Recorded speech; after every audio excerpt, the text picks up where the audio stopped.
Hey everyone, welcome back to Outriders. Now in today's video, what we're going to be going over is something a little bit different than probably what you've seen here on YouTube in regards to certain builds. Now a lot of other people are making CT15 builds, and that is absolutely great, and those builds are absolutely fantastic, and I highly recommend that you guys give those a try. However, a lot of people, including myself, and I know that a lot of people are in the same boat as myself and like you might not be able to get to that CT15, or you might not have the mods or even the gear necessary in order to copy some of those builds and replicate them at a playable experience that fits your specific play style. So anyway, let's go ahead and kind of break into that in today's video. I'm going to go over one mod specifically that ultimately changed my experience here in the endgame. It necessarily hasn't actually increased my CT. However, I actually was able to get through at CT14 relatively quickly. However, I have actually been playing the game more so with friends, and that I haven't been able to put a lot of time and energy into the expeditions as I would have wanted to. So there's always that. But anyway, let's go ahead and kind of talk about my specific build, and if you guys have builds that you guys are looking for, that maybe you guys are stuck at a lower CT, then make sure that you guys go ahead and leave a comment down below, so that hopefully I can help you guys out the best that I possibly can, or at least help you guys structure a build that you guys are looking for. I do have all of the tier 2 mods. I do have a few of the tier 3, and we're going to get into my specific build here in just a moment. But before we actually do that, if you guys are enjoying these videos and want to continue seeing these videos, make sure that you guys go ahead and like, comment, and subscribe down below. Anyway, let's go ahead and get started. So anyway, as you guys can now see on the screen, we actually have my character, and you can see the weapons that I'm actually using and the armor pieces that I actually currently have. Now, like I said, I am currently a CT14. I am so close to passing CT14 on gold. I'm like about a minute off. I do know what things I need to replace, but I'm looking for the best combo in order to actually do that. And specifically, it's my lower armor, so my pants, that I want to actually be able to replace as soon as I possibly can, and hopefully get a mod on them that is actually fitting me really well. So anyway, let's go ahead and kind of talk about the one mod that actually drastically increased my performance in the in-game, and that is the ultimate bleeding bullets. So basically, shots inflict a bleed on enemies every second. So it's any shot, it's not just critical shot, it's every shot, and this will actually help come back, and I'm going to show you guys why this actually does so well for my specific build and why I decided to actually go this direction.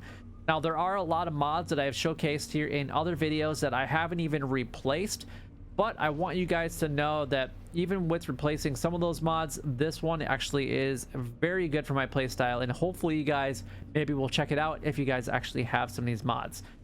Now, getting legendaries and the mods that you guys are looking for, it takes a lot of grind and honestly a lot of luck, because even if you're really good at it, to get some of those gear pieces that you might be missing might take a really long time, as I have seen people that are at that high CT level and can complete gold every single time. They're still missing quite a few tier 3 mods because they're just not getting the ones that they're looking for. They keep getting the ones that they already have. So keep that in mind. It is honestly down to pure luck when you do get some of these. However, ultimate bleeding bullets can actually be obtained through the store through Tiago, and you can actually just pay some drop pod resources. Now, it depends on what CT you guys are currently at. Will depend on how many resources they will cost, so do that. And if you can team up with someone and have a friend that actually has a little bit higher CT, and you're willing to try a higher CT so you guys can get some more resources, specifically those drop pod resources, then by all means go ahead and team up with them. So there you go. Anyway, this shotgun, I absolutely love it. It is a power horse, and I actually I broke down and dismantled it so that I could actually learn the ultimate bleeding bullets. I have to yet break down this specific shotgun to learn the Shadow Comet, which is one that I love. Now, between the two shotguns I had to pick, did I want Shadow Comet or did I want Ultimate Shrapnel? And honestly, I played with both the shotguns for a while with bleeding bullets on it, and it came down to actually keeping the Shadow Comet, and here's why. So the ultimate shrapnel is absolutely fantastic. However, it only inflicts bleed on people within a 5-meter radius every 3 seconds after a critical shot is made. So you're not always getting bleed, and you're not always actually using that specific mod all the time. And you have to be around a group of enemies to really make it worth it. So you have to get enemies to surround you and bombard you in order to really make it full effective. That being said, the same thing can actually be done with the Shadow Comet because its radius is 3.5 instead of the 5, but it doesn't do the shrapnel, so it doesn't create a bomb. It just automatically happens without a critical shot every 3 seconds, and it does 100 and almost 70,000 damage, which is actually 10,000 damage more on my current level than what the ultimate shrapnel does. So I really had to figure out which one I wanted, so ultimately I broke down the other shotgun to get the ultimate bleeding bullets and then put it on this specific shotgun. So I like this one better. That's just my personal opinion. If you guys would have kept the ultimate shrapnel with the bleeding effect because I'm using a bleed build, then leave a comment down below because I'd actually like to hear about it. Anyway, let's go ahead and move on to the rest of it. I'm not going to go over my sidearm or even my assault rifle because they are fairly standard, but I want to show you guys why this actually does really well with that unlimited or ultimate bleeding bullet. So there's nothing in this category that does it, but this actually does really well, and I'm just going to point out that the attributes that I'm specifically looking for in my build are bonus firepower, cooldown reduction, and close range damage, as I'm using a shotgun as my primary weapon, and I'm getting up close and personal with a lot of the enemies. So long range damage, anomaly power, status power, all that really doesn't matter to me as much. Status power is okay because obviously I'm inflicting bleed, but this is the 3 that I am specifically looking for all the time. So when I can get armor pieces that have these 3 all the time, that's great, as long as it's paired with a mod that I'm looking for. So Twisted Fate, I get 30% critical damage bonus while the skill is active, and obviously the goal here with the bleed effect is to actually make sure that my twisted rounds never run out. So hopefully when I do get a crit shot, I am actually always getting that 30% all the time while that bonus is activated. Bloodlust, basically killing shots increase my firepower by over 12,000, and it can stack up to 3 times, and it deteriorates every 10 seconds, so that's absolutely fantastic. So every time I get a kill shot, I increase my firepower, and it can actually get up to 36,000, but then it deteriorates. Then as long as I keep getting those shots very quickly, then I can actually maintain that firepower.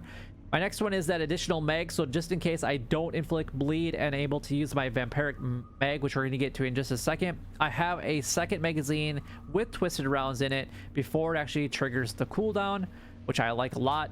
And then my Stand Tall, I don't know if I'm going to keep this one eventually, but this armor set isn't exactly what I'm looking for because it has long range damage instead of close range damage. I would much rather have close range damage since I'm up close and personal anyway. But Stand Tall, I receive a higher anomaly power of almost 8,000 and over 11,000 in firepower when I'm out of cover for more than 5 seconds, and for the most part I'm never in cover. So that actually grants me basically consistent firepower bonus all the time. Moving on to my trousers or my lower armor. Now this is definitely one piece that I want to replace, but the one mag or the one mod that I want to basically keep on here is the Vampiric Mag, or at least put it on a different piece. So every killing shot that I actually have that's killing an enemy that's afflicted with a bleed will actually restore 50% of the ammo that's in my current magazine, which is actually really nice. So if I'm at 10, I'll get 15, 20, I'll get 30, but I can never have more than what my maximum capacity of my magazine can already hold. So otherwise that would be way overpowered. I don't need Vein Ripper anymore because obviously critical shots inflict bleed. Now this is all the time. There is no 1 second cooldown for this, but hopefully that every second I am shooting somebody and not always looking for the critical shot. So I want to replace this with something a lot better at some point in time. I just need to find the right gear to do that with. The mitigation from death. Now this armor piece does have 2 defensive mods, and I try to actually make sure that I have defensive and offensive mod on every piece of armor. But mitigation from death is really nice because every time that I get a killing shot while looking down the barrel, I can actually get a ton of armor and it basically is around for 10 seconds, and it can stack up to 3 times. And then blood potion every time that I have a critical shot towards an enemy in close range afflicted with bleed, then I actually get health regeneration of 11, basically 1100 over 5 seconds. Now it's not instant, but it does gradually improve my health over time, which is quite nice, so that way I can get up close and personal and not always have to worry about my health all the time. And then this last one, this gear is exactly for the most part what I'm looking for. Stare into the barrel, which I might replace at some point, but it boosts my firepower by almost 7,000 when I'm in close range, or when enemies are in close range, by 5 times. So basically, if I get surrounded by 5 enemies, then I get an additional 35,000 firepower, which is absolutely outstanding.